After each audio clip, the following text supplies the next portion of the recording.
First of all, thank you for taking time to do this. So I'm the Salt Goblin. My real name's Etienne. I will talk about myself in another video. So James, first things, can you share a bit and whatever you want to share or don't want to share about your real life background? And this because I think that personalities and occupations influence the systems we like to play and how we like to play them. So whatever you want to share with us, like a bit of your background, where you're from, if you have a major at uni or something like that. Right. That's an interesting idea that there are connections with your occupation and what systems you like, what you're attached to. It varies possibly person to person more, but yes. My name's James. I don't have a sort of a handle like Salt Goblin or anything fun. It's always just James. I technically have a channel called Missing Triggers I never use. But it's happening. That's more for magic stuff. Or Commander specifically. So for TTRPG stuff, like I'm pretty new to the whole scene, right? So my general background is I work in IT. I build like general problem solver, right? Okay. I will build systems or design solutions or whatever is needed, I'll do it. But like other things in life, it's sort of sometimes it's just happens to you. The long story short, I didn't choose my major. I arrived at university and my course didn't exist. They told me to pick a new one. Oh, so that sucks. Life sometimes just happen to people. Yeah. So other stuff I do, it's a lot of hobbies and stuff. I have too many hobbies and interests. Primarily reading. Like I think like yourself, it's mostly fantasy. What are you reading right now? It's like 6 books. No, I don't normally read and then not finish something, right? Okay. So if I'm not continuing to read something, I'm probably not going to come back to it in a hurry. Mm-hmm. I'm technically partway through June, but that book is not. I read a lot of manga. I also like wuxia and shanja and Korean sort of translated web novels. Okay. Those are really fun. Some of them are a bit dumb. Well, they're a lot of bit dumb. They're fun, stupid fantasy things. Yeah. And then I read a lot of manga, so I use Takiyomi, and I've read probably a few thousand different manga at this point. Jesus. That's a lot. A few thousand, at least 1,000. Like I've read a lot. That's a lot. It's one of my primary hobbies. Okay. And then I've been reading books a lot since I was young. Tons of fantasy books, which is really interesting. We'll get to it later as to like what kind of systems I enjoy and what I'm playing. All right. Well, that's the next part. We'll use that. Thank you for your answer. We'll use that as segue. What's your player background for TTRPGs? Like, what have you joined as a player? Right. Which systems? Player, I have played technically 3 systems. Okay. I have played the different versions of DnD count as different systems. For me, yes. Because 3, 4, and 5 are kind of different animals. Right. Actually, no, I haven't actually played it at 4th. I'm trying to remember. Yes, I played 4th edition for 3 sessions. Okay, same. Exact same. I have played 5th edition more, but still not a lot. I'm currently in 2 bi-weekly games. Okay. And I think I've maybe got like 15 sessions, 20 sessions under my belt for that. Not that much. And then I've played, as a player, I think now 6 games of Lancer, and then a tiny bit of Pathfinder via play-by-post, which I would not really call playing. Yeah, with my campaign.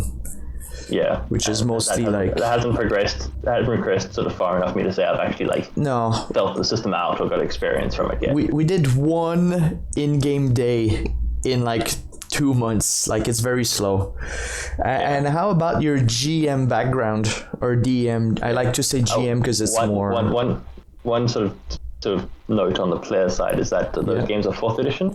I played back 4th edition, not just before 5th edition came out. I played those 3 games, and then every other thing related to TTRPGs that I've played has been in the last year. Okay, so really got hooked to it last year. Yeah, and that's just due to sort of sequence of events, meet the right people at the right place. It's like, okay, I want to give it a shot. I like the idea of it. Nice. As a GM, it's a different story. I was a GM before I was ever a player, because GMing is a way to get stuff to happen.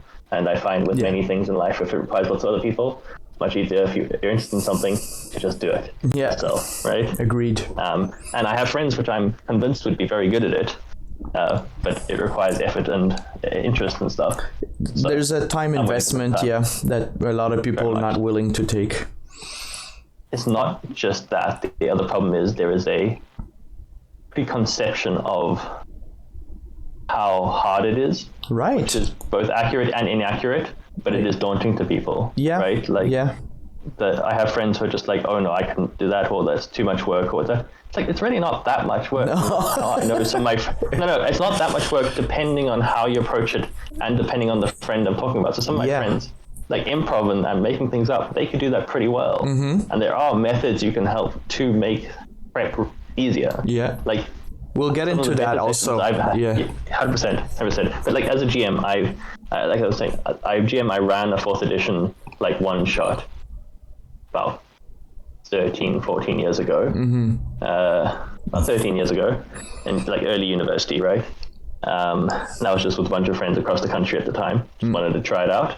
It was fun, but we didn't really take it anyway because, time commitment is huge. Yeah. And then fast track to pretty recently, less than 6 months ago, I decided, okay, there was this big debacle with the DnD OGL. Now it's all bad, and OGL all that crap, right? Yeah. So I was like, okay, well, let's see what other systems exist. And I came across Lancer, and I'm like, oh, cool, that looks like fun.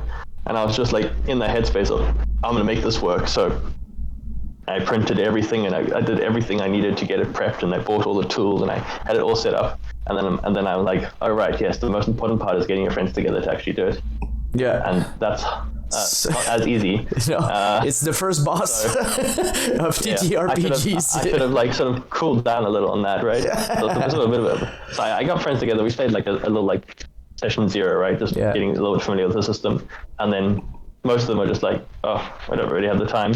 Yeah. So it's like, okay, that's a bit annoying. So I basically dropped Lancer until recently, and then I came back here in Vietnam. And I was like, okay, here being Vietnam. I was in South Africa at the time, but I then decided, okay, I'm gonna run D&D, and I'm gonna run it for my friends, and I'm also gonna run it at the shop. Yeah, at the local shop for some kids who just want to get better at it. I'm gonna run some one shots, and so I've run 2 one shots. Well, one shots in D&D are not actually one shots; they're like 3 shots, right?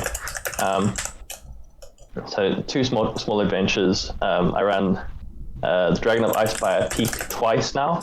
Sorry, what's the last sentence? The Dragon of Icefire Peak. Okay.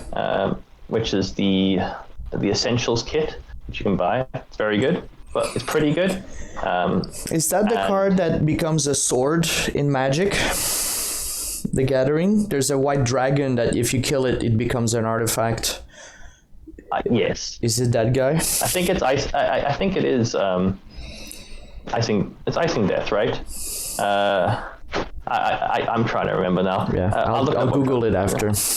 Yeah, you Google. A Dragon of Icefire Peak, whatever it's called. It wasn't very relevant for one of my campaigns, for good reason. We can talk about it later if you want to talk about the interesting things you've run.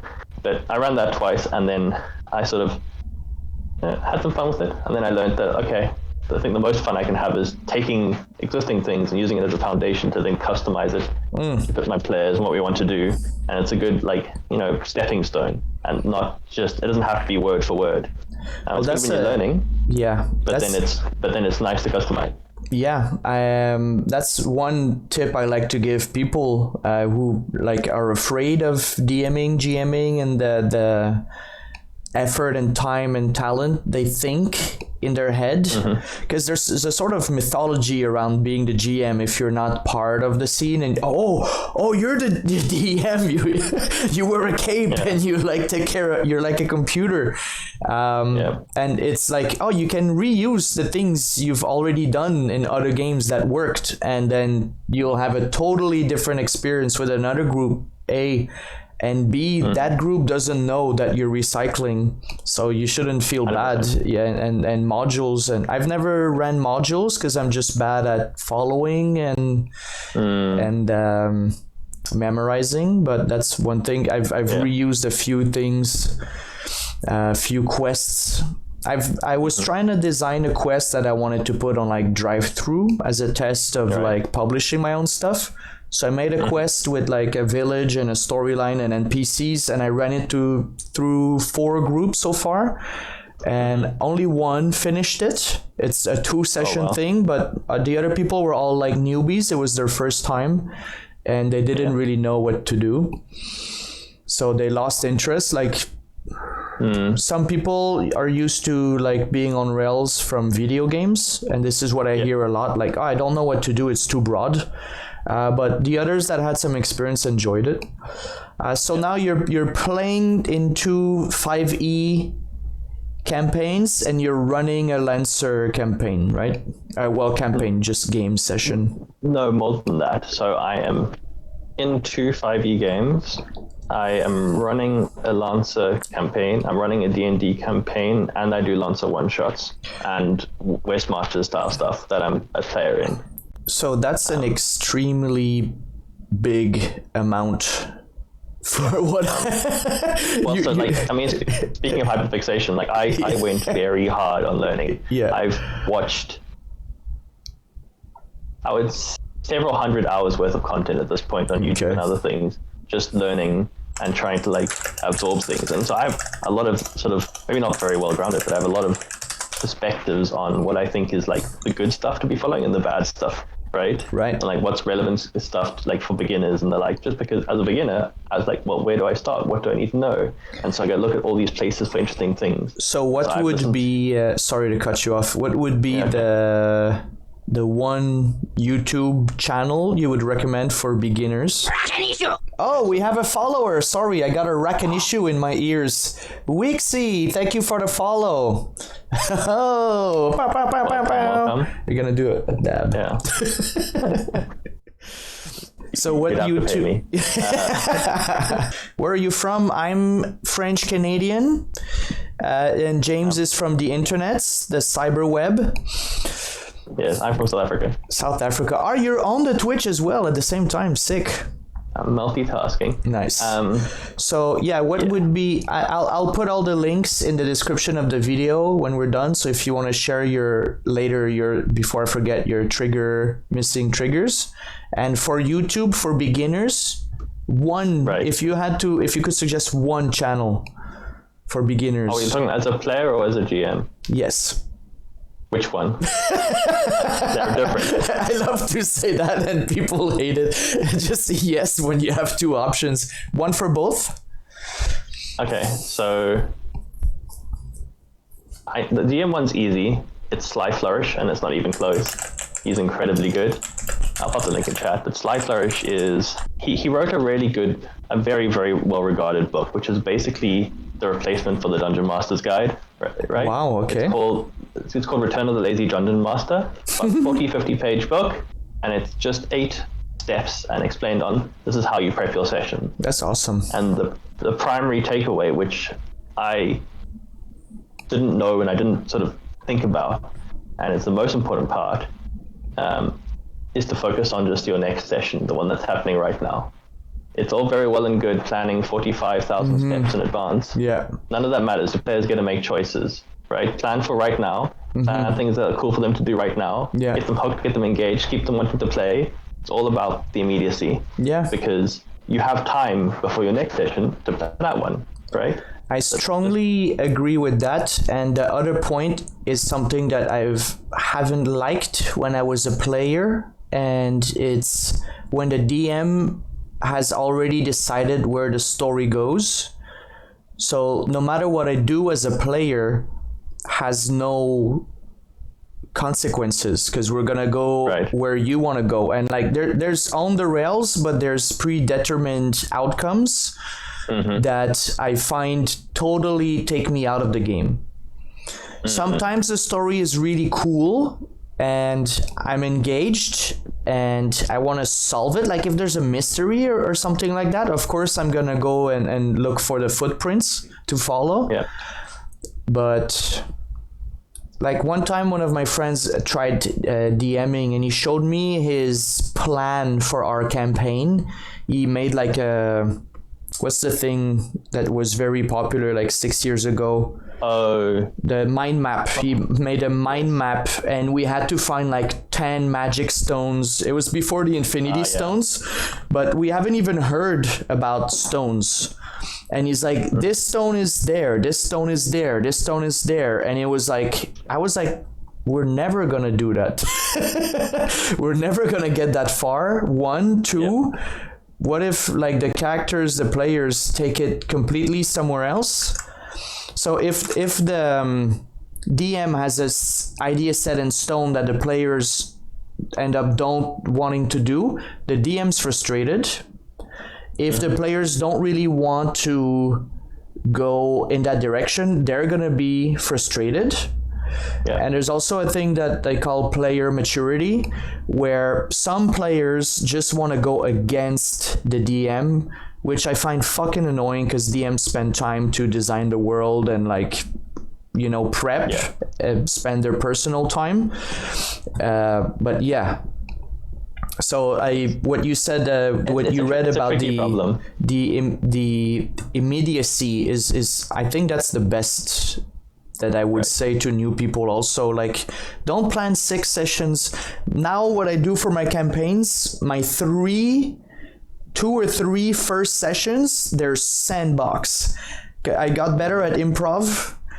So if I'm just fucking throwing dicks at the wall, and which one sticks is the one is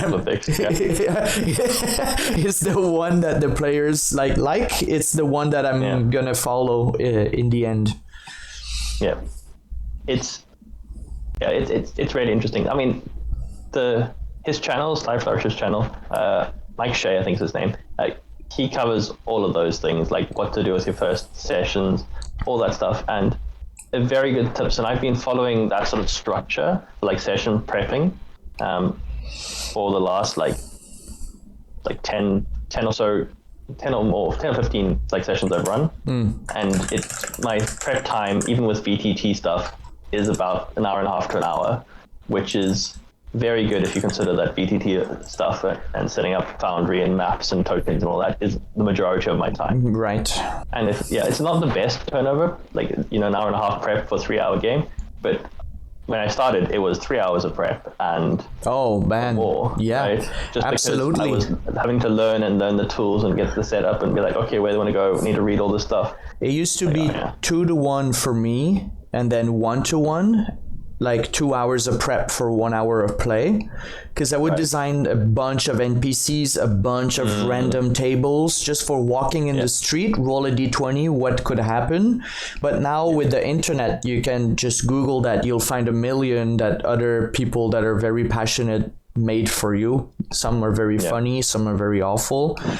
And based on the background, I find so many similarities between teaching and being a GM. So lesson prepping, lesson planning. I used to spend 3 hours to make a 40-minute lesson. But now if you ask me to change my field, it's going to go back to like 6-10 hours for one lesson, because I'll have so much research to do. But now I can wing a lesson, and it's still good because I can tell what the person needs. So and so then as a player, just if you want to choose any other thing. Yeah. I don't think you need much help as a player. D&D is not hard. If you're talking about other systems, sure, they need some help. Depending on the system, though, there's not often very good resources for it. So I'll focus on the D&D because it actually has good resources. I would say the best one for not just D&D, it covers a few systems. It's Bob World Builder. He does some DM stuff. No, I've heard about him, World Builder. I think I watched his thing the first time. He covers everything or anything like that, but the way he approaches things and his the sort of the comfort level about how he talks about things, and it's very just it's fun. It's not it's not a stressful thing to go and play D&D. It's just have some fun with your friends, hang out, just make your own fun. And this sort of goes to your point about you're talking earlier about bad players not wanting to be part of it. Like, yeah, if they're being dickheads, don't play with them, right? Or work with them, but make a character that makes sense for the world. Yeah. Like that's what I did with my first game with my friends. I spent an hour and a half per person chatting with them and discussing character ideas. Because at that point, I had learned every class and most of their interaction with most of the skills. So I could give them like an idea of what they might want. That sounds good. Yeah. Bob Builder is like, he's just a solid dude. He talks about some DMing stuff and some player stuff. There are other channels that you can listen to. I think the best piece of advice, if you have time, is to watch some live play stuff. Right. And it's not, you don't need to like expect your GM to be like the best GMs in the world, right? It's not theatrical GMs. You know, it's just learning that as a player, like, you can have fun and sort of the approach to having fun. But you know the Matt Mercer effect. Yeah. Have you heard that term? I have. Yeah. And it's, what's his name? Matt Colville. Talking about the guy from D20. No, Matt Colville is the guy who runs MCDM. I don't know that one. So he's huge in the space, but he talks a lot about DMing. And he talks about being as a player. He has a very good guide to, your first time playing D&D and what that should involve. Like player Matt. I'll find the link now. Yeah. But he's very good, and he was talking about how that. On being a good player, sorry, that's a good thing. Sorry, I'll get the link. He talks about how, because there's this prevalence of people having seen D&D through the lens of actual play and all these professional voice actors and all these things, they have the impression that all DMs should be like that, and that's not the case. Most Absolutely DMs can't not. do things like that. Yeah. And I think it also, when people come to it, they may have this misconception that D&D is a thing that happens to them, and it's not. It's a collaborative storytelling medium, right? The players are involved and the DM's involved, and you work together to make something cool happen. It's not just the DM putting on a performance and you just sit there saying, I roll some dice. Right? It's a bit of back and forth. So there's an amount of responsibility from both sides. And the thing, let's say Critical Role, because I consumed a lot of Critical Role during lockdown. There's season 2. Thanks for the link. Right. Matt Colville. Yeah. Okay, I'll just put that in my file. I'm also trying to. The video on being a good player. Okay. It's a single 17-minute video, and it's good. Like he knows what he's talking about. He's probably better recommendation than Bob Builder in like just for fun. Yeah. But there's a lot of people talking about a lot of things which cover tons of topics. Yeah. Which mostly aren't going to be relevant to your game. It's as a player, the thing that's best to do is to just learn your character. Right, know what they can do, and then just go in with like a fun mentality of like, okay, let's go have a good time and hang out and see what happens, right? Yeah, well, what I wanted to say is with watching Critical Role, it sets the bar really, really high, but there's some small details for players where everybody knows their character and no one interrupts each other, and there's not much sabotaging other people's plans. Almost none. There are 7 or 8 players at the table, and each of them in 3 hours. Yeah, and each of them in 3 hours gets a moment to shine every session. And if someone is like getting less time, the others are encouraging them to get in. Like that's the most overlooked for me part of Critical Role is how people are like Travis in Critical Role session campaign 2 for me was the most boring character at first, and he won me over just because he's the warlock. The half orc. He's just so into everyone's story, and whatever happens, and he gets excited. He's never salty, about anything, and he's just like he's just so happy. And sometimes he's like because it's so much and their game is really complex, but everyone has like a different strength. But yeah, that would be what I would say about live play. And also, they're so good at role playing, but they're actors, like professional actors. Yeah, they all have like a theater background. They have improv training and all these things. Like I think that the bar is too high. For players to see that and say, "I'm going to do that." Like, it's cool to see that as a possibility, not as a thing you need to emulate, right? Like, it's entirely valid for you to say, "Oh, I would like to go and persuade that guard to let us through." And your GM could say, "Oh, would you like to sort of like describe to me how you would do that?" You could just say, "I can't think of anything, but my character would know how. Let me make a roll." Right? That's two things. That's yeah. I personally like to ask people, how would your character do that? Not necessarily what they want to say, but if they just say not necessarily word for word, but generally, let's explore that situation, because that's very, very common, and that can be applied for, like, it's just an interaction with an NPC, right? That you can apply for like bargaining, threatening, seducing, or whatnot. But if someone, for me personally, if someone said like, okay, I asked the guard to let us in, I would say like, okay, how do you do it? Or I prefer to say like, what does your character say? And then I tell them I might give you points if you do it well, because I like role playing, right?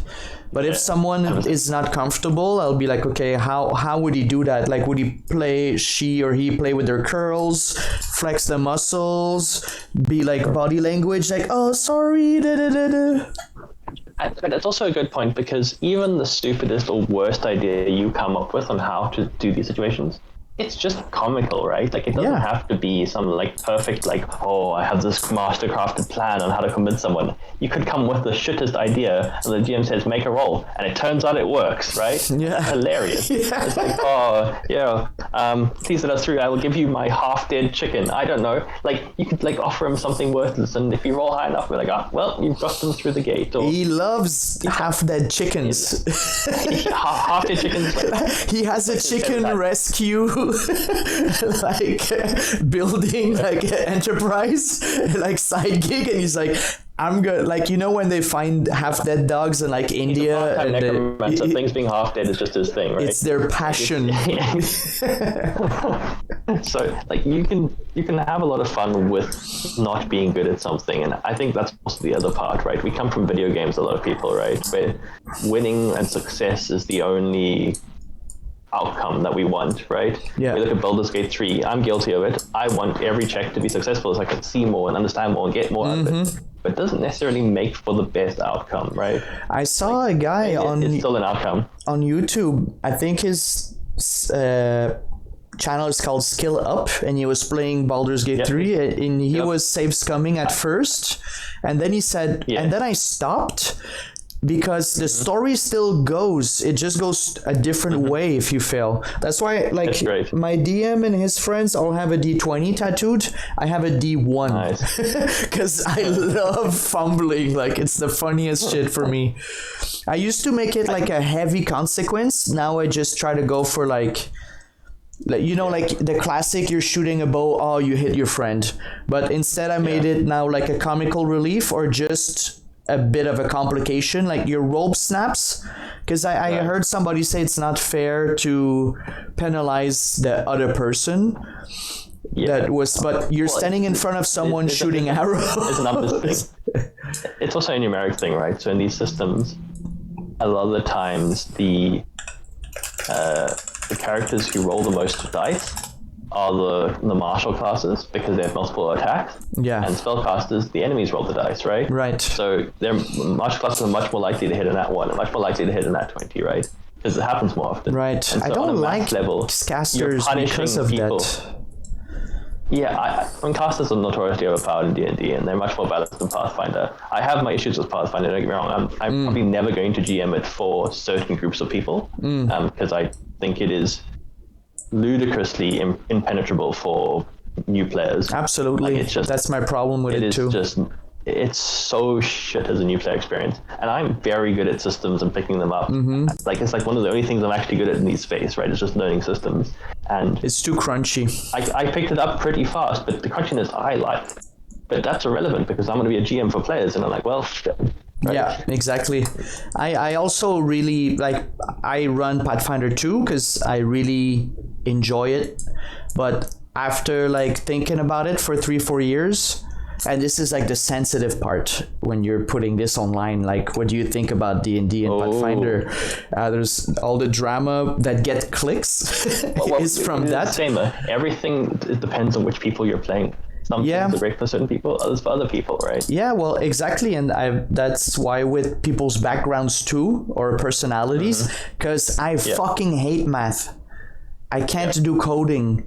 I have shit memory. So when I play Pathfinder, when I run it, I'm not the most comfortable with the system. But the only reason I run it is because the characters you make are so unique.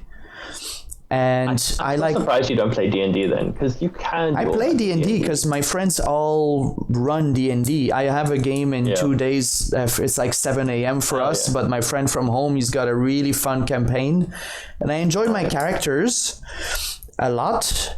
But I find there's more freedom. I guess the menu there's more choices in the menu that's how I see it now that I'm trying to design my own system. Right. It's just people like to I'm gonna take this. I'm like feats. Like the feats are kind of boring in 5e, but then it makes it easier to choose them, but then everyone takes this sentinel, like it's just like all the fighters are the same until level 4.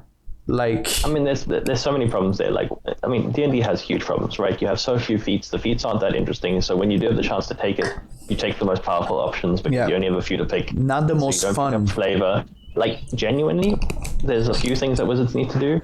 Like the one D&D, they've got some really good changes coming in. But some bad ones, but some really good ones. One of them is weapon mastery. All the weapons have different ways to use them now, which is really good.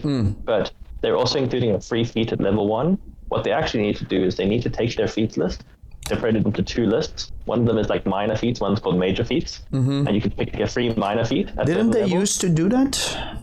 They probably did used to do it. Like, it makes sense 3.5? certain feats are just weak and certain feats are just strong. I think Pathfinder 1, they had, you took a trait and it's like a mini feat at level 1. But I'm excited for D&D 1 because I feel like they scooped a bit of Pathfinder 2 and jabbed it into 5e, and that's going to be my shit because I like both systems sort of equally. I mean, I'm actually more interested in some ways to see how. So I'm hoping they have good character builders to replace D&D Beyond some point soon. And if they do have that, then I'm looking forward to the non-first party stuff. Things like think they Tales can't. from the Valiant and. Well, no, they can. Because they have so many subscriptions to D&D Beyond. No. What I'm saying is, I'm not talking about D&D. I'm not talking about wizards. I'm saying that other people have built their own character builders, right? Yeah. Not tied to D&D Beyond, and got shut down by Hasbro. No, they can't get shut down. Like, certain of them are getting in trouble, but certain other ones can't get in trouble because they're only using open content. Only the beginning right? shit. And then they write all their own stuff, right? Yeah. So the OGL there's the orc and the OGL and certain things which they have. Regardless, the things that exist that will be legal, otherwise they hopefully won't exist. Whatever does exist, that's cool and good. I want it to be really good, but also I want to see how other people come up with content to make cool things for it, because D&D gets like no content, right? You compare it to Pathfinder, the amount of stuff available like officially for D&D 5th edition is pathetic. Yeah. It's so little that they produce on a year-to-year basis. And yet the third-party publishing puts out so much cool stuff, right? I want to be able to pick that stuff up and say to the players, go try this out, go try this out, go try this out, right? And instead of just like being limited to this one perspective. But it doesn't, like with newer players, it doesn't really matter too much, right? They're happy to try anything. So we got a little bit off topic. What were we talking about before? A lot of things. Well, I'll go back to my things about exploring your experience, and I like the tangents we take and stuff like that. It's quite organic. No, it's good. It's perfect. And you're going over things that I had written down already just cool. earlier, but it's good. So I'm liable to talk for a very long time. I think that's a trait for DMs. Because my other friend, if you watched the video, also just I don't want to interrupt. And I think he could have talked for like 5 hours. So what made you want to try TTRPGs in the first place? Like, is there a moment, something you heard about? I read the 3.5 and 4th edition books in high school. Okay. Because it sounded cool. Yeah. And I was like, well... But what made you want... Let's go deeper. What made you want to read them? Like, do you remember the spark or what incepted that fantasy in your head? Inception. No, I don't remember. I played a lot of RPGs and sort of read a lot of books in that genre. So there's just a lot of touch points where D&D became a thing that was relevant. I was always aware of the time restrictions and the player restrictions and stuff, making it harder for me to get into, right? Like, it does require concerted effort, and when you have other things that are much easier to get going, just do that. Well, high school is when you have the most time, right? We have a DM. I mean, high school, I just had so much stuff going on. I played sports every day. I had so much stuff. Because one of my friends is in the chat, the guy 014. I played D&D with him. For him, it's tomorrow. For me, is in 2 days, in 2 mornings. And we have a friend in common who came here for a short time, and he ran a game for me and my friends.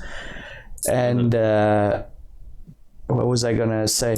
Oh yeah, that guy, he told me, like, during high school, he at one point he stopped listening and learning from the teachers. He just studied the player book, the GM book, while in class, and the bestiary, and just learned them all by heart for 2nd edition D&D.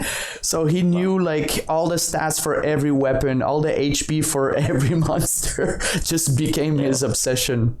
And I sort of fell into that exact, maybe trap is that's the right term, right? The exact sort of learning trap with D&D rabbit hole recently, right? The rabbit hole of like, I need to learn everything, Yeah. When I really didn't have to learn everything. Yeah. It's just I just felt sort of vulnerable in my ability to be a GM, so I was trying to compensate for it. Yeah.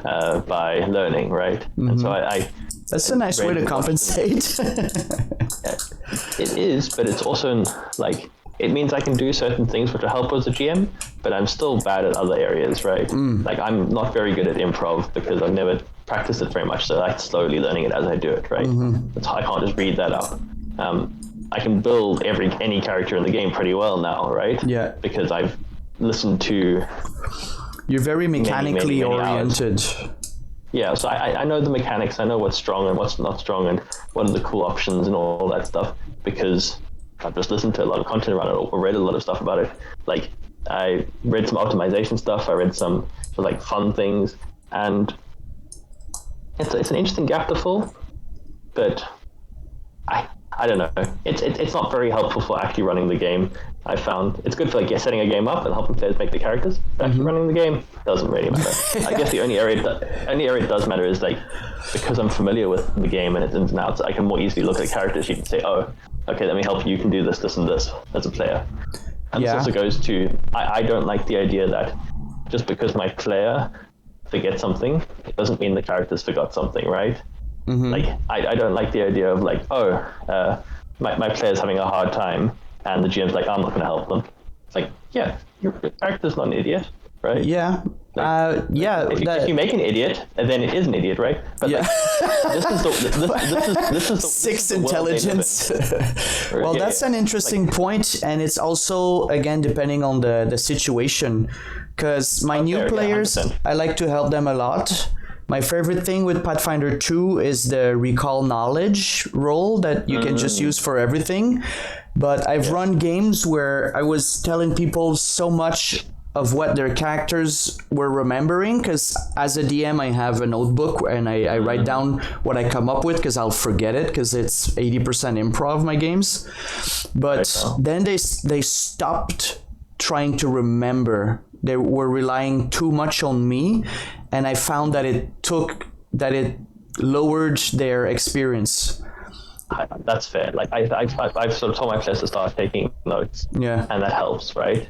And there has to be one in the game. At least one, but also just like there's reasonable thresholds of knowledge, right? Yeah. If they're not passing like the basic stuff, then I'll be like, well, what are you doing? But if they're not passing the more intricate details, like I remember everything that's happened in most sections that I've run, right? So like I can be like, oh, okay, you did this last section. This is exactly what happened. This is the recap. But the start of every session, I get the players to recap what happened, right? Yeah, that's also very fun. Last week on James' sake.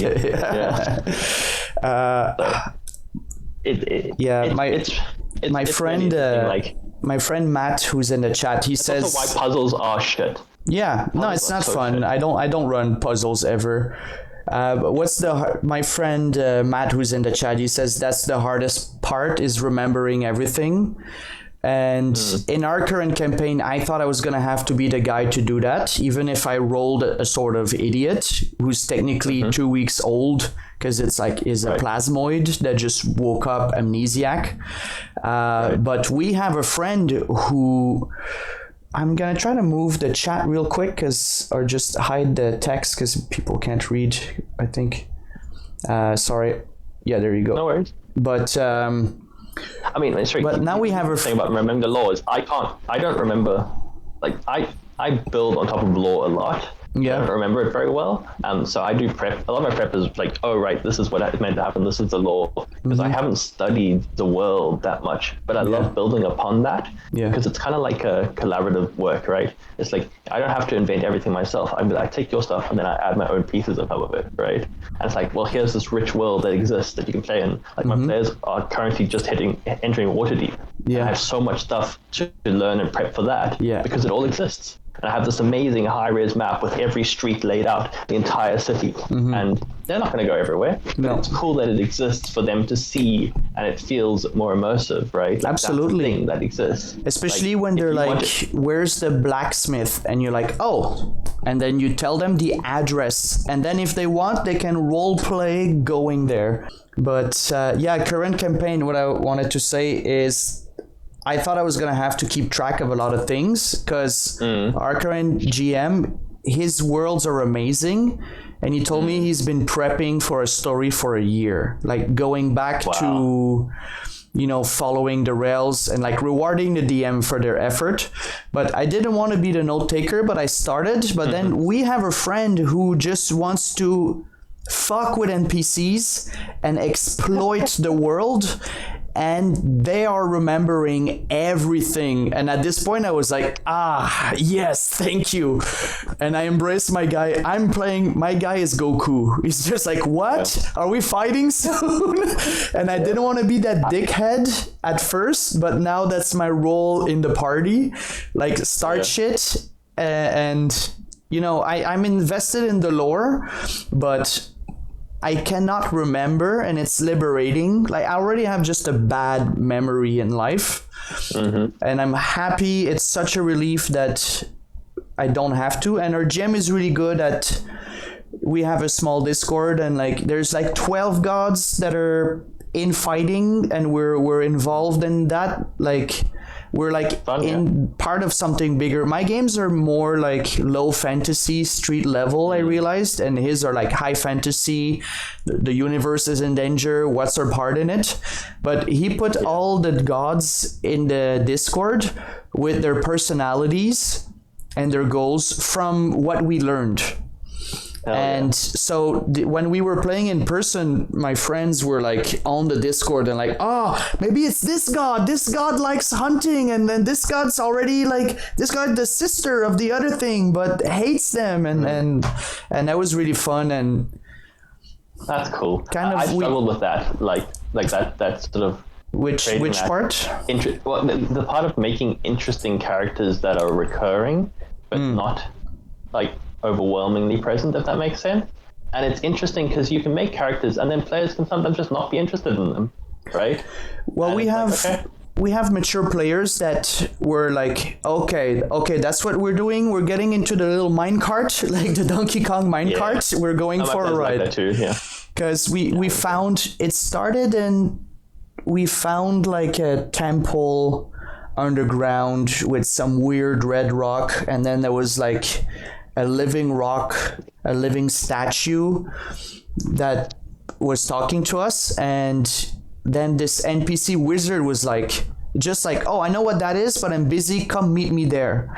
And then that was the DM like, do you want to go there? And we were like, maybe. And then we ended up going there because we were like, yeah, okay, let's find like what, that's the mystery. Like we could have just, oh no, I want to steal the pie from the window, that, and I can do that for 2 hours. But he gave the carrot, and we went to the carrot. Yeah. I mean, so that's very interesting. I sort of lost my train of thoughts in the middle of the sentence, maybe because of pie. I'm gonna get lost in your thoughts as well then, because one of the videos from Matt Colville talks about how he manipulates his players' feeling of agency, right? Because what he does is he gives them a bunch of options, or lets them come up with options, but then when they suggest something that is the direction that he wants them to go, or that he has prepped, or whatever, right? That's interesting. He sort of questions their decision, asks if they're sure they want to do that. He sort of starts talking about the risks and the details and some of the things involved. Maybe they don't want to do it, and now they know more about it. They're like, oh, maybe I want that's to go. cool. So, sounds interesting. That's cool. I haven't done it much with my players because I don't really gaslight them, but I've been fortunate in having players that are just like, they're up for like the adventure, but also the characters made sense. What they're doing, it kind of just flows nicely. But at this point, I've gone off the rails, right? Yeah. I've taken a pre-written thing and said, none of this makes sense for where we're going. Let's change up the direction. Let's change up the agency. Yeah. I talked about Dragon of Ice Fire Peak. That thing has this cool concept of there are multiple threats and different things happening, right? And different entities and the like to interact with. But you still have this big bad dragon to deal with. But the dragon wasn't relevant for most of the entire campaign. The only reason it was relevant is that basically its existence caused a cascade of events, right? Yeah. And so they essentially left the dragon, right? They just didn't. I've been a plot device to make the dragon get dealt with, right?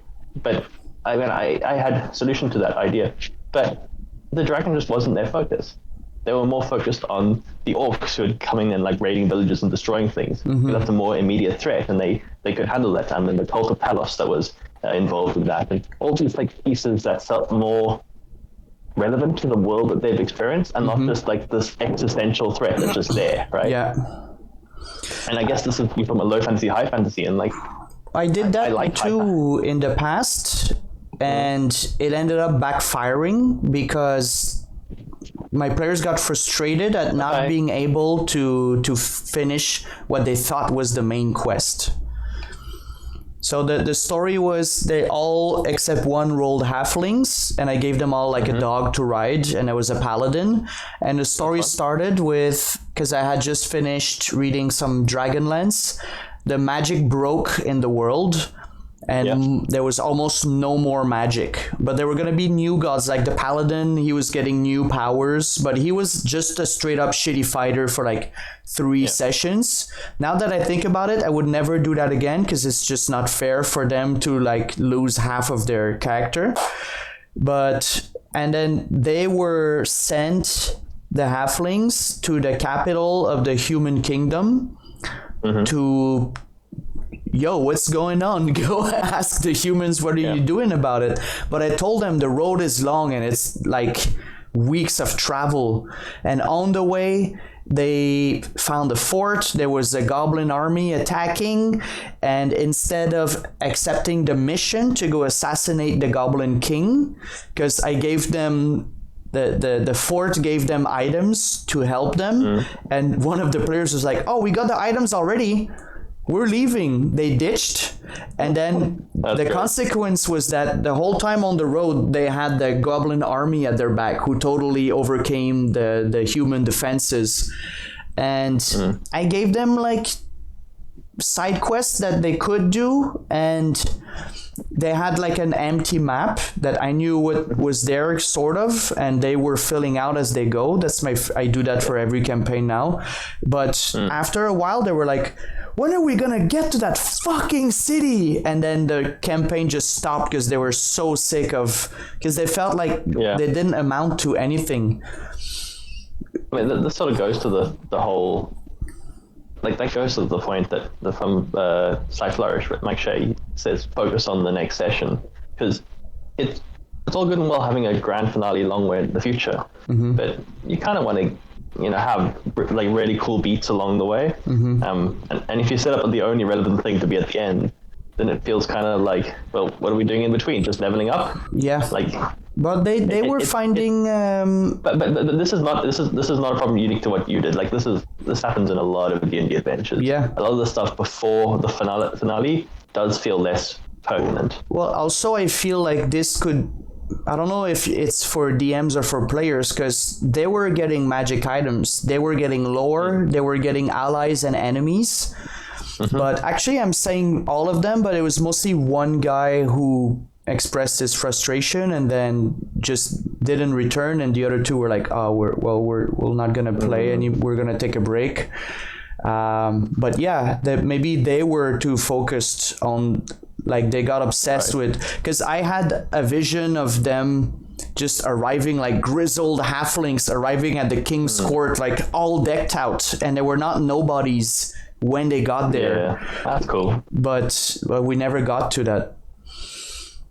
But it's I don't okay. know, just keep parroting stuff I learned somewhere else. But one of the things that's helped a lot with my players wanting to do what they do, right? Or even for me, right?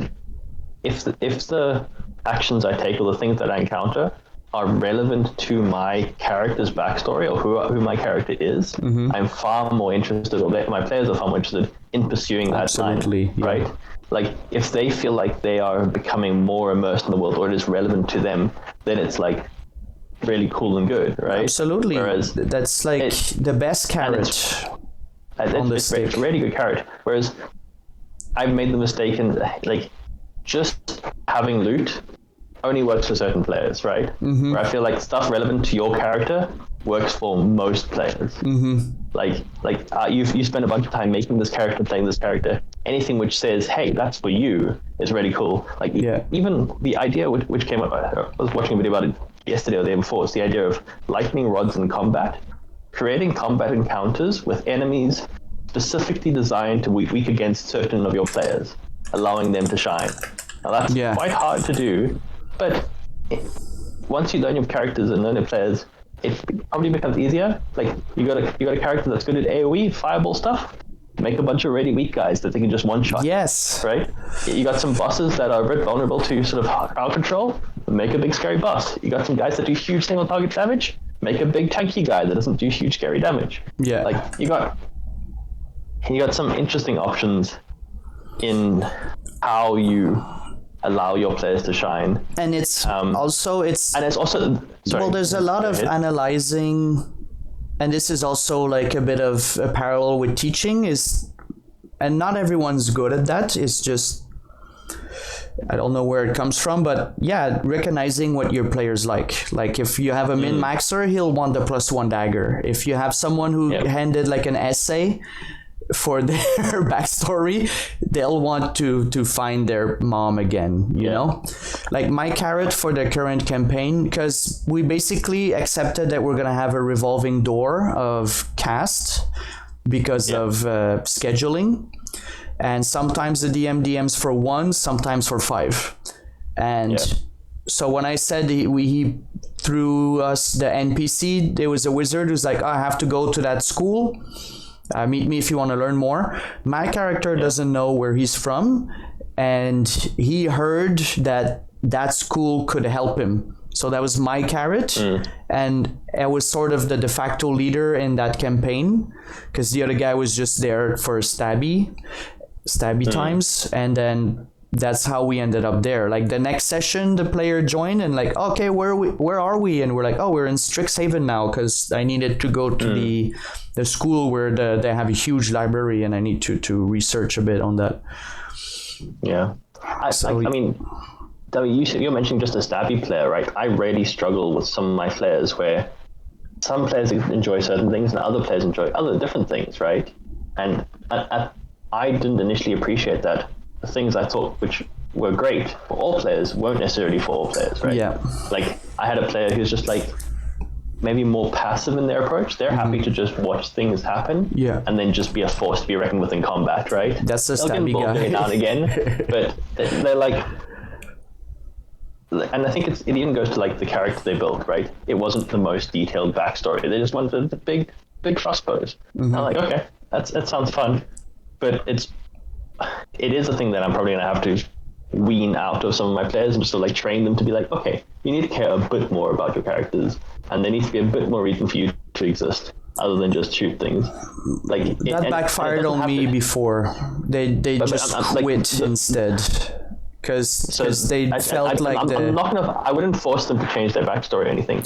No, it's not even that. It's well, they didn't want, or they felt like they didn't have the time to invest more. They didn't want to make it as serious. And I used to be really anal about it, but now as a player, my backstory is barely fleshed out. And mine are very short, 100%. And I get it more, and like I used to spend a lot of time writing and developing all that stuff, and now I have less of a need or urge or passion to do it. So yeah, it might backfire and it might just be like, oh, well, I'm not going to play anymore because I feel like I'm just a waste of space. Yeah. I guess that it is an interesting problem because I do that, right? My characters, and my backstory is maybe 2 sentences, maybe 3 for most of my characters. Like, here's a concept, this is what they are. They're level 1. They haven't experienced the world. They're not a fucking hero yet, right? Yeah. Like, that's how and then they grow as they do things. But as a GM, it's really nice to have hooks on my character's backstory to pull from to say, oh, here's a cool thing, here's an interaction for you and you and you, right? I'm gonna try a thing on Sunday where I'm gonna ask players to describe or introduce me to a character they would know in the city, even briefly, based on where they're from. That's a good idea. They'll probably have to improv this. Yeah. Because, like, it doesn't have to be a strong connection, but you should. They probably know someone or something, right? Yeah. Have you looked at superhero RPGs? Because no, I just try to get into Mutants and Mastermind 3, but to make a power, it's literally algebra, which I had to cheat to pass my high school because my brain doesn't work for that. But even the old Marvel RPG book from the 90s, when you make your character, you have to have a connection. So, because Spider-Man has Mary Jane, right? So you have to have a friend in Mutants and Mastermind 3 also. You need to have a mentor. You need, and they don't need to still be around, but there's like a line on the character sheet, like mentor, contact. Do you have a HQ? Do you have like a gadget guy? Like Punisher has someone to fix their weapons. And I did that for my cyberpunk campaign. We went all in, and I made a Google sheet for them to help with their backstory. But it was not super deep, but like your character, personality in 2 lines. Contact, do they have a best friend? Do they already have an enemy? Do they have trauma? Do they have an end goal? Never what's the end goal. Do they have an end goal, or are they living day to day? And that helped a lot. And then the guy that fleshed it out the most, I picked him to be the main character for the first arc, and but it made another player jealous, like, oh, it's totally all about him. And I was like, well, you submitted an empty form, like, what do you want me to do? And there we're making stuff up as we played, which was really interesting, but sometimes collided with my vision of the world to the point where it wouldn't work. Because he was like an orc. It was like a Shadowrun, but I was running into Pathfinder 2. And it was Neo Ho Chi Minh City, Neo Saigon world. And he had been blackmailed by the mega corporation that he worked for, and he was like, oh, not again. And I was like, that's impossible. Not again. That implies so much that it happened to you, and that you survived and that you're just level 1. Like, and I got annoyed. I was like, what do you mean? Not again. And then he was like, oh no, it's just because like, I got scammed before. And I was like, oh, well, that makes a lot of sense. But blackmailing by the mega corporation that runs the city is not scammed by like somebody that fucking stole your PIN number with a fake ATM. Like you could actually spin it though. Like, I could see them doing mass levels of blackmail by just having processed or harvested all the information on people. They could easily blackmail like blocks of flats of people to get them to move to like gain control of the place. They could do mass levels of blackmail if they wanted to, right? It became sort of the lore that the orcs were, because I already implied that the ancestries that were not human were kind of like the dredge of society. And then it became the lore that like orcs were usually the scapegoat, and then like he lived in like the orcish slums, and then it became a thing where he was gonna get arrested the second session, and like the little orc neighbor was like, hey sir, it's happening again, and he was like, all right, here I go, and just like set off, and like that's how it started. But on the spot I was like, what, you're changing my world. But then I had to relax and like, all right, I said like, let's end it here. That was like the end. I didn't express that. I didn't tell him you're changing my thing. That's just my inner monologue. And it was like right at the end of the session. So I was like, all right. Yeah. And then I was like driving like, how to spin that. But it's part of the fun of improv and playing the game, right? Yeah. I struggle along that line between what is improv and fun and what is people just taking the piss, right? Like I've because I ran a game for like 12-year-olds, right? Yeah. There was a kid who would just make shit up and tell the players how the world works. I'm like, that's not how the world works. Yeah. I'm aware that you wanted to work like that because it would be funny or whatever. Yeah. That's not how the world works. Like the world exists. You're playing in it, right? Yeah. Your choices in it are the things that can be sort of comic relief. You don't. You can say this is your character's background. You have control over certain things, but you don't have control over everyone else. Exactly. Right? And I think that's this interesting barrier of like, okay, you're playing a character. You're not the GM and your character, right? Yeah. And I mean, on the flip side, like, well, it's improv, right? You can improv certain things, but there's like this sort of boundary. I'm not quite sure where that line gets drawn. Probably when it crosses over into affecting other characters. Absolutely, right? That's one line that That's one line that I used to let people cross that I don't anymore because it ruins games, and we have that guy syndrome. But just to get back on that, I had that I introduced like 4 people to a game before COVID, before the lockdowns, and I said this is a communal storytelling experience where you are characters and I run the rest. But then one of the guys was like, oh, I'm like, okay, how do you start your day? He's like, oh, I'm just walking. He fully wanted to be a Looney Tunes character. He made a catfolk and he was Tom or Jerry or whatnot. But it started with like, oh, I'm walking down the street and a hot girl says hello to me. So I go talk to her. And right away I was like, no, you ask, do I see a hot girl? Because I'm running it. And he's like, so I see the hot girl and I go to her. And I was like, there's no hot girl. And then he got fucking annoyed and he disconnected completely from the game. But because there was not even that first, because you have to ask the DM permission, and some people don't like to ask permission, especially 30-year-old men.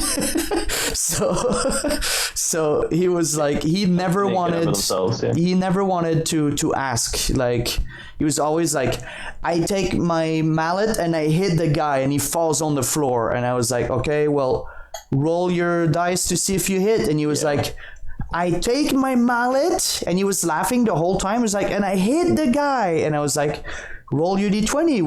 We'll see if it hits, and that's part of the fun. There's no destined result, and he never rolled that die. I was like, all right, well, okay, now you rolled a 1, so you fall, and he was like, no, that's not what I wanted to do, and it's like, well, that's not how you play, unfortunately. Yeah, I mean, I think this goes to why players should at least watch someone else play, right, to get an idea of what involved, because of that flow of the seeing people improv not everything. You're improving what you wished action to take, and then seeing the what result, happens, right? Yeah, the repercussions and the ripple effects of that. And I do that as a DM too, where I don't know how an NPC would feel about something that happens. Like on our play by post, I have a private tab, and like when you guys made the guy reveal that he was taking coins from the tax, the guard, I rolled if the captain would have tried to just grab the coins, pretend it didn't happen, or get angry. Like, that was not my decision. That was the dice decision. Right. And sometimes it works, sometimes it complicates things. But see, that's really interesting. And I as a GM, I don't dice roll, I would say, enough. Because usually I have a character. Sorry, I'm losing you. Sorry. If I make up a new character, I have an idea. Okay. Wait a sec. I'm just gonna turn off my cam for a sec. Like, when I make a character, even the improv a character, I don't do enough character improv. But usually I have some idea of who they are, right? And so I usually just make them make decisions based on who I think they are, not as much on a dice roll. And I think I probably should dice roll a little bit more just for flavor, right? The players don't need to know it, but it might help. It's like using dice rolls as a direction when you aren't necessarily sure what direction to take, right? It just creates more interesting scenarios at times. Yeah. I mean, to that point, I was going to bring up another sort of player experience I had when I was in Cambodia recently. I played a thing called a journaling RPG called the Magus. Okay. It's very good. Is it solo but play? The idea is essentially solo play. So the idea is you essentially, it's a lot of dice rolls, but you describe every step of the process, right? You describe what you want, like, to your characters and what the world is around you. You roll some dice, and then you have to incorporate all the pieces. And it's like you get writing prompts, and then you write from those prompts. That sounds cool. And what's it called again? Sorry. It's the Magus. Let me find the link for you. There's another that I saw that looked amazing. There's a bunch of them. This one is. I can send you the document if you don't want to spend $15, but it's so good. I mean, I got it. So that was good for your world building, or? It's very, like, I world build with existing worlds. I don't do custom worlds because I prefer to do more granular custom stuff. That's more character focused, and then the world exists, and we can play in the same place again, and then that feels amazing to my players. Be like, hey, we're in the same place you've been before, but a different aspect, a different part. Yeah. Right? Like, it's... And also, for D&D stuff especially, using an existing world, it's a thing that's existed for like 30, 40 years, right? It's got incredible history and lore and all that stuff. And so I don't need to suck millions of details. I can just read it and be like, hey, I know stuff about this world. Let me tell you some stuff, right? It helps a lot with that process for me, just because I'm not super good at it. And some people who've played like Baldur's Gate 1 or 2 or read like the Forgotten Realms novels, the Neverwinter Nights games, they get so excited if you mention something that they've read. Like, that's it helps a lot. I've been working on my own world for years now, and it's not fleshed out a lot. And maybe that could be another time that we meet and chat, and you can ask me what do I do, because it's totally different than what you do. But yeah, that's it is interesting. All interesting. Talking about the DMs rolling for decisions, I would never do that for like the BBEG or like, a main goal. But smaller fry, I'm like, all right, is he angry? That makes sense. And sometimes it's like 5 to 20 they're gonna do that, but there's a small chance that they surprise us. Yeah. It's the thing I like about talking about the Pathfinder versus D&D thing. Like, Pathfinder is very prescriptive in how GMs run games. They're like, here's a table for everything. This is how you run everything. Like, you have. It's really good if you're a person that can remember everything, right? And really bad if you just want to make stuff on the fly. And for like GMing and those kinds of things, I make it up on the fly because that better caters to my ability to fit with what my players want to do. Yeah. Right. A player says I want to do something stupid, I'll be like, hey, let's roll. Yeah. And I make up a number in my head which seems about right. Yeah. And like, it's the D&D system for that kind of stuff is very fluid. Yeah. Whereas the Pathfinder stuff puts a bigger burden on the GM to know what role. And the problem then is that players can look up what roles they're meant to be doing. And so then they'd be like, oh no, it's meant to be this check. Well, that's right? A problem. That's a pitfall. I think that a lot of people, when they see Pathfinder 2, is you shouldn't use all that. I think what they meant is they just wanted an option for people when they don't know what to do. Because they have a system like, okay, you start neutral, and they have like a diplomacy system where if you don't want to role play, because I've never used it, but people have complained about it online. Like, I don't want to roll to see how I influence the character. I want it to be my words. And the other people on Reddit were like, well, then play like that. Like, you don't have, because they have like a system from 1 to 10. And then if you try to intimidate and it failed, they hate you more. If you try to seduce diplomacy and it worked or whatnot, they like you more. And then there's like, like a gas tank of actions.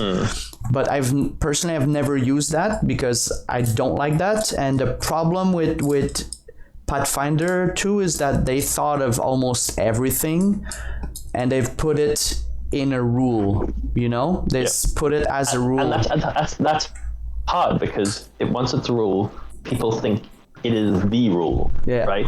Where it's a rule is different from the rule. A rule is a thing which you can choose to follow as a GM or not, right? Yeah. Whereas if it's the only rule and this has to be followed, which a lot of players feel about these kinds of things, then it just gets very restrictive, right? Yeah. Like, it's like the idea that technically always succeeding on an Nat 20 and always failing on a Nat 1, that's not a rule in D&D. It's an optional thing you can do, right? Yeah. But it's more fun. I think it's great. In the skills, if you read the rulebook, the skill checks, they say like 20 and 1 is not as skills a success or a failure. Yeah. But people just do it because it's more fun. It's exciting to roll a 20. Like, the dopamine gets hit by the math rocks, right? Yeah. I mean, I've been playing Lancer, and Lancer doesn't have 1s and 20s as guarantees. 20 is always a crit. 20 usually will be a crit, but there's no guarantees, right? A 1 is not always a miss. A 20 isn't always a success, and that lack of extreme variance, it does make it a bit more just number crunchy, right? It's like it's more fun to have stupid things happen. And to that point, one of my characters is called Lucky. He's a halfling. He rerolls 1s. Yeah. Boy, does he roll a lot of 20s. Yeah. It's some bullshit. At this point, I've given him a pet owl which follows him every now and again, and he doesn't know it, but he's being sort of tailed by Mora, the god of luck. Yeah. So he's going to become a sort of an unofficial representative, or sort of the sort of paragon of her. There's essentially. There's a tag for, like Pathfinder 2, there's tags like human, humanoid, striding. There's a tag for fortune. And really? I made, there's a monster, it's like a ghost tornado. And if you roll a 20 when you're close to it, it eats it.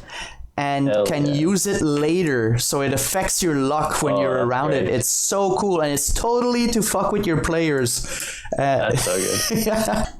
I mean, I've had this problem as a player, like communicating. This is my problem with puzzles as well, but communicating that you need to go through for a different approach because fundamentally what you're trying isn't going to work.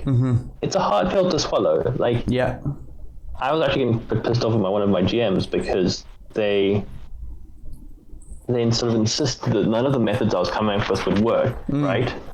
Because magic. I'm like, yes, but because magic doesn't account for the fact that, like, you're shooting spikes out across the thing, I should be able to try and, like, block them or deflect them or do something to them, right? So the mechanism is magic, right? Like, where are the lines? And at the moment there's only one possible solution to something, it does get annoying, especially when that solution is to be come up with by the person playing and not your character. Yeah. Right? Which is fucking stupid. The most frustrated I've ever been was when I was playing with my friend who came to visit, and we were crossing a forest and there was a village of people living there, and we were on the way to fuck with the orcs. I don't remember why, but when we were approaching the orc camp, we realized that they were coming to raid the village. It was like a village of refugees, and we were trying to convince the villagers to leave, and they were like, no, which makes zero sense. There's orcs coming to fucking cut off all of your heads, and that's the nicest thing they'll do, right? And we spent 2 hours debating with the NPCs, and then I was like, I know what to do. I'll do the combat that you want us to do or whatever, right? No, it was an NPC that we met the session before that was like the local hero, and I was like, I forgot about Mary. And I was like, Mary, and he was like, she appears and all the villagers are excited, and we've been playing for like 4 hours, and he's like, we'll stop here, and everyone rolled their eyes because it was one thing, and he ran backstories, session backstories for each of our characters before, one-on-one, which I thought was really neat. And one of the guys got really annoyed too because his backstory, he was a cleric and he fell in a hole, and there was a statue, and he tried to get out of the hole for 2 hours, and at one point he was like, and the guy was like, you want to be a cleric? What's your god? And he was like, I kneel and I pray to the statue. And he was like, their halo comes down and you're lifted out of the hole and now you have powers. Stupid, But that was like an hour and a half of the guy like, can I climb? No. Can I throw a rope? No. Can I call for help? No. Can I wait for rain and then I can float up? No. Like, I mean, this also goes to our first early point about the problem with running pre-written content or a very structured approach to things. Yeah. Is that you don't have that flexibility, or unless you're willing to be improvising and try and make things work, you don't put that flexibility in. And I'm guilty of this as well. But like as a player, even my most recent session playing Waterdeep Dragon Heist, right? There was a situation, right? Some people, some corpses went missing, right? And there was some suspicion, and someone's memory had been modified or erased. And so... Not a good time. Not a good time for that person, right? But that person was a member of essentially the government. Okay. And so we went to the cops and reported it. Yeah. And these cops of Waterdeep, they are not weak individuals. This is a pretty fucking... It's the biggest city, or second biggest city. No, it's the biggest city, I think, in the Forgotten Realms. Okay. Like it's not the most influential. There's a lot going on there, right? The cops have some degree of influence. Mm-hmm. And the GM's like, oh, no, they can't do anything about it. Well, it's just like, you guys can sort it out yourselves. And I'm like, this makes no sense.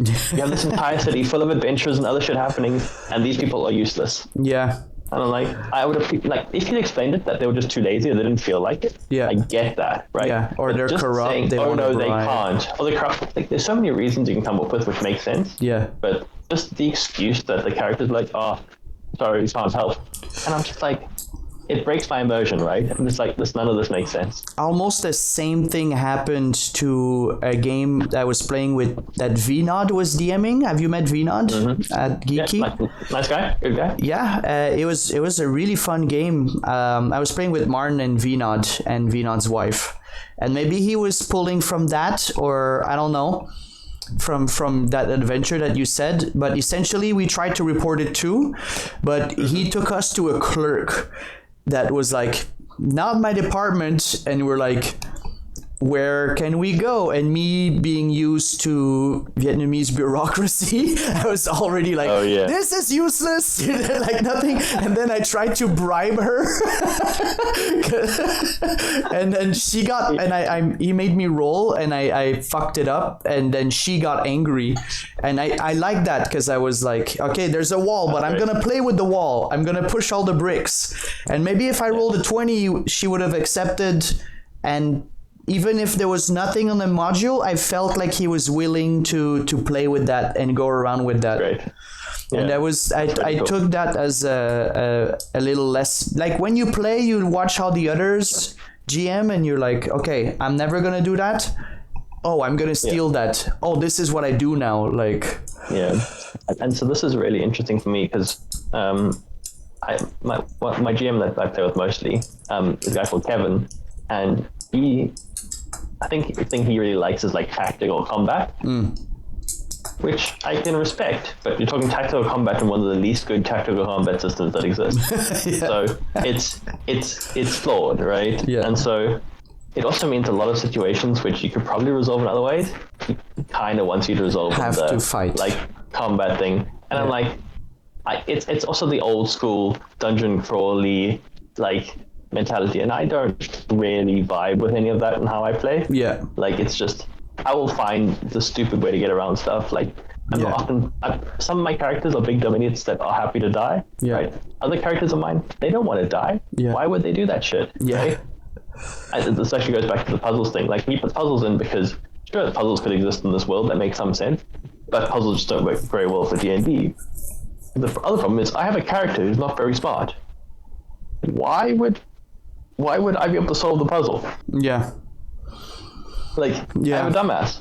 Well, I feel a huge disconnect when my personality, right, and who I am in real life. Yeah. Sure, I can coordinate things and I can come up with solutions and I can do a lot of that stuff. Yeah. But none of that's relevant to my character. So when do I breach that line? When do I start talking strategy versus when do I start talking as a character? Well, I had that problem too, and the way I rationaled it is the way I see the education system now, like in Canada, which is really geared towards people who are just good at studying and sitting for hours. Where one time I rolled a really big dumbass, and we were talking plans for a heist. And I was like, I'm not going to say anything because my character's dumb. And it became so boring for me. But intelligence as a stat, and intelligence, like there's math, there's literature, there's improv, there's so humor, there's problem solving, there's memorizing. So maybe he wouldn't know as a like how to fix the puzzle by intelligence, but you could roleplay it as by accident. Like, James knows that I have to press that. Like, oh, my guy's tired. He's just gonna lean on that stone and then you like fix it. Like you solve it. So the 6 stats they're good, but they can also be misleading. And in my system, I've been trying to fix it. And I haven't found a solution. Like I made another stat. Sorry, go ahead. I made another stat which instead of wisdom, I put creativity. Because my system is I don't want classes, and the magic system is with dice and no spells are written, and you basically have to come up with something that works with the DM on the spot. So I have to have a stat and knowledge are probably better indicators, right? Then intelligence. Well, that's how I see. Wisdom for me. Wisdom is like street smart, but it's not though. Like that's the problem. Like wisdom is experience. Like wisdom is so much more encompassing than intelligence. That's the problem. In that world, yes. If you think about even nature world, and everything. Like, wisdom can be so many things, and it's like it's so hard to. But again, intelligence can be too. But I feel like everyone has a narrow vision of intelligence of how they feel that they are smart, maybe. Yeah, but that's the thing. I talked a lot of shit about Pathfinder, but it's a really good system for creating well-defined characters.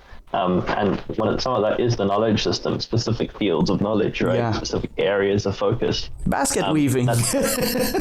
Yeah, like my character is good at like weaving and certain other things because they're a fucking spider person, right? Yeah. Like, it's just part of who they are, and it's like, oh, that's cool, I like that. Yeah. But they know fuck all about how cities function, all these other things. Yeah. Right? Their knowledge is not all encompassing.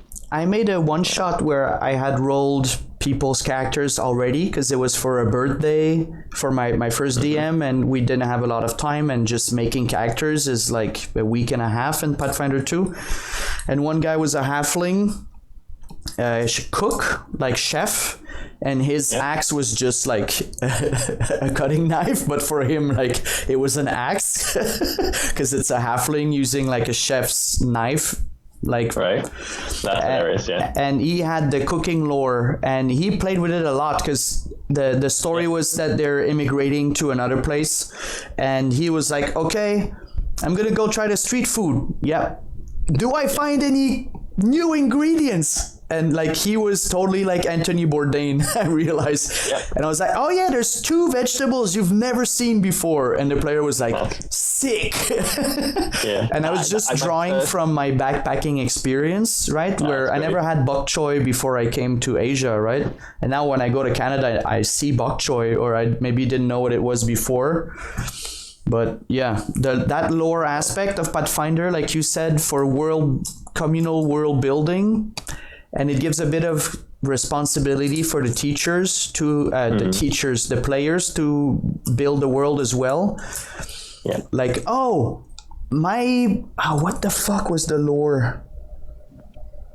I played to get people into it before my current 5e campaign. I ran like a 3-session evil sandbox.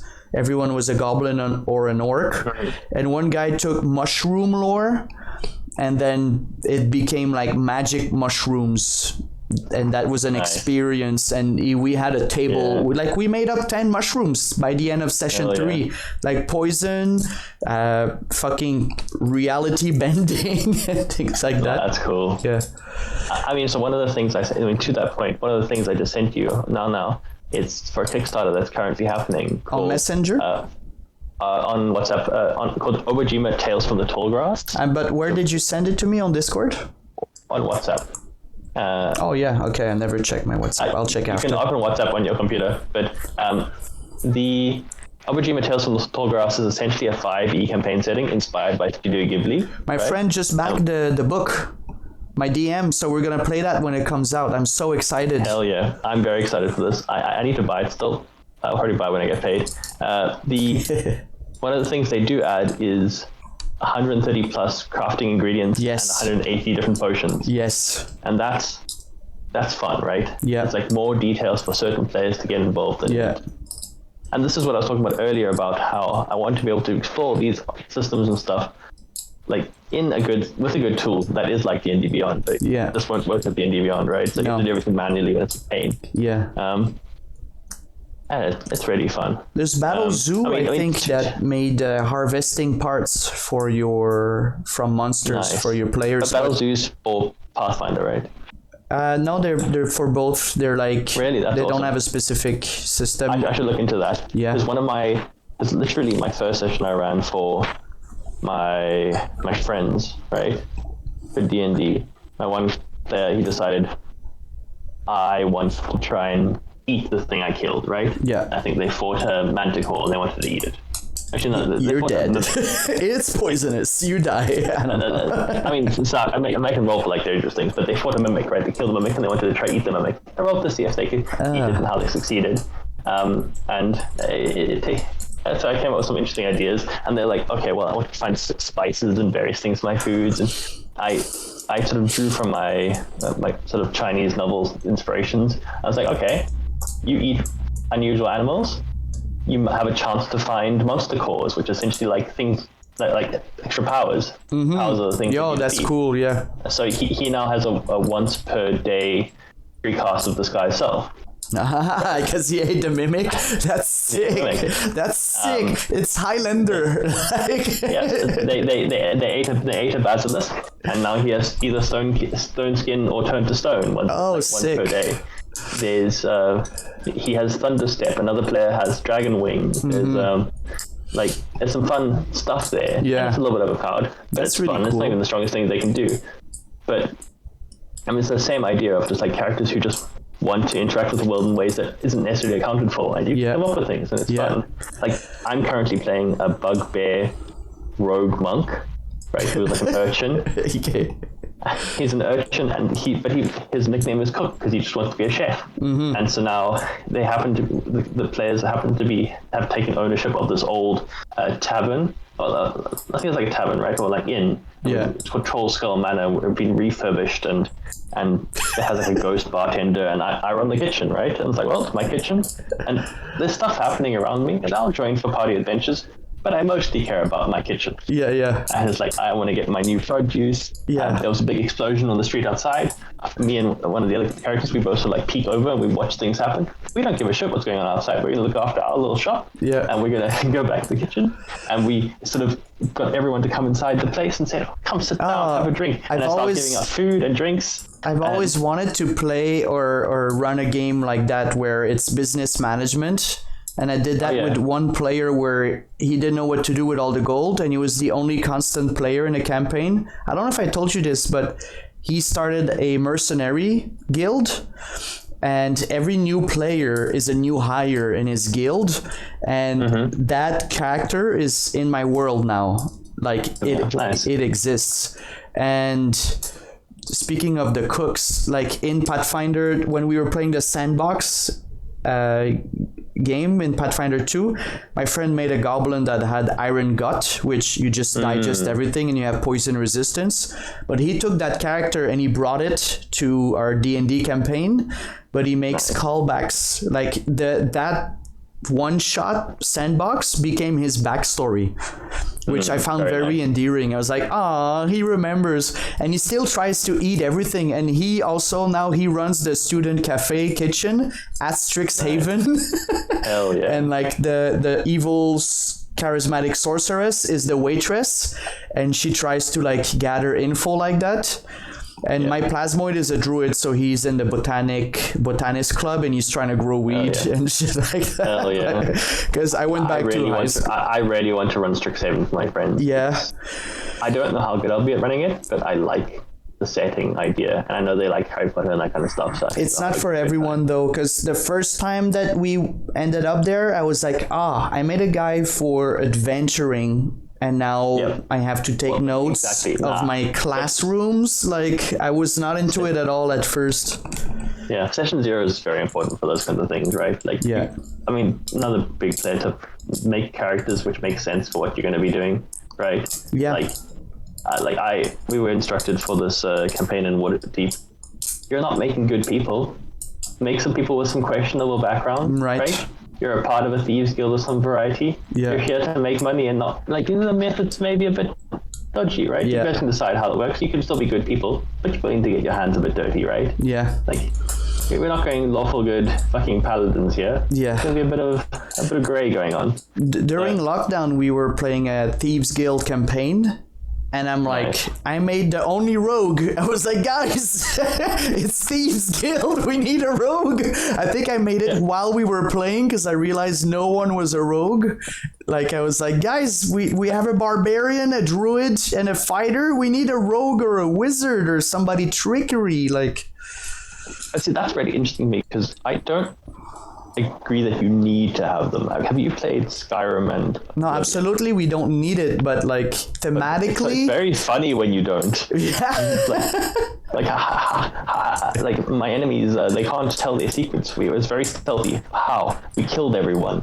They can't. Well, that's what happened at the end. Is I was like, guys, we're not murderers. We're just thieves. But like the druid always turned into tigers and ate everyone.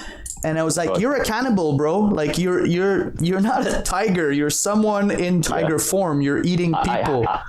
I had to stop my players eating orcs and other humanoids. I'll be like, no, this is not what we're running. This is we're not doing this. Yeah. I like, you can eat non-humanoids. This is fine. This is a bit weird, but it's fine.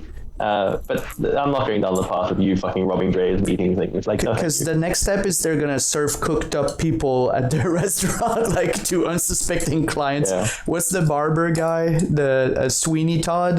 Sweeney Todd. Yeah, that's great. I mean, sort of to that point of like going down the evil route. One of the things I want to do is run my own sort of like modification on probably Out of the Abyss or Descent to Avernus, where it's like, but something more closely tied to like the underworld, the underdark, closer to like the undead. Yeah. But I essentially want to either have players create characters, but the characters have to choose a monstrous race. By monstrous race, I mean there's a really good document written by the guy. I'm sorry, you're breaking up. Sorry, James. Let me know if it's getting better. No, it's very patchy, and we've been at it for 2 hours. What if we just took a note of that and we can continue that next time? Because I'm also getting tired a bit, but it's super interesting. That's acceptable. What is it? Evil campaign, James? Because I want to play in that. Well, maybe not necessarily evil, but like more like monstrous. Campaign, right? Like the concept is essentially you have players playing as monstrous races that either they were that all the time or they were transformed into a monstrous race. And then what that actually means for them. The orcs have an ancestry feat in Pathfinder 2 where it's monstrous diplomacy, where you get to try to that's fun. Get out of trouble by because you're an orc.